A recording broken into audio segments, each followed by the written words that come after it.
President, it seems very appropriate. Senator Morgan.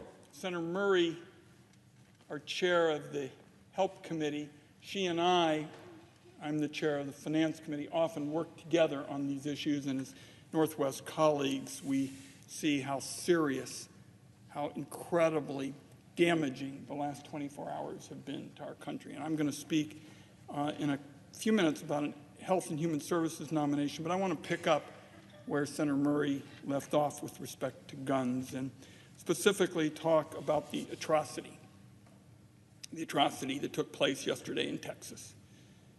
I think senators can barely begin to imagine the passion that families in Texas are feeling at this moment. They're living every parent's worst nightmare. This morning around the country, millions and millions of parents dropped kids off at school, and they were fearful. In the country that we all believe is and must continue to be the greatest country on earth, parents dropped their kids off at school in fear that a gunman would walk into their classrooms and murder them. Let's think about that. And it has been going on for decades in our country. We can remember the sinking, empty feeling after Sandy Hook. For a few days, there was a glimmer of hope that the Senate would do something on a bipartisan basis. But then, the other side caved to the gun lobby. Congress has done nothing in response to all this carnage in our schools, in our grocery stores, in our churches. Mr. President, atrocity after atrocity after atrocity, and yet people still live in fear that their kids are next.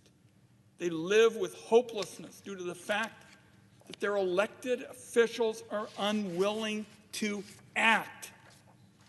Mr. President, there are no excuses left. This happened in a state that's flooded with guns.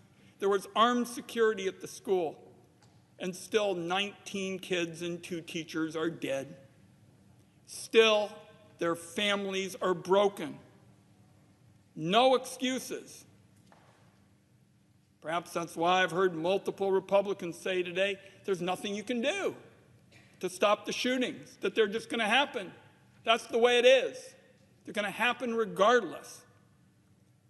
I just believe with all my being. That's just nonsense. And it's ridiculous coming from so many senators who haven't lifted a finger to do anything about the violence. My wife always says I'm a glass half full guy. I try to be positive, always about bringing the two sides together. But on this issue, I don't know what else to say. The truth is that if we act, then maybe it'll be possible to prevent another massacre in another school. That should be enough. That should be enough, Mr. President. The 100 of us here in the Senate are the ones with the power to act. Not anybody else. It's about us. So, senators, we got a choice. Either we can choose to act on moral courage or just let the fear and hopelessness win out. As far as I'm concerned, if you don't have the moral courage to act here on the Senate floor, or at least try to prevent more of these massacres, then you ought to hang it up, go home, let somebody else have the job.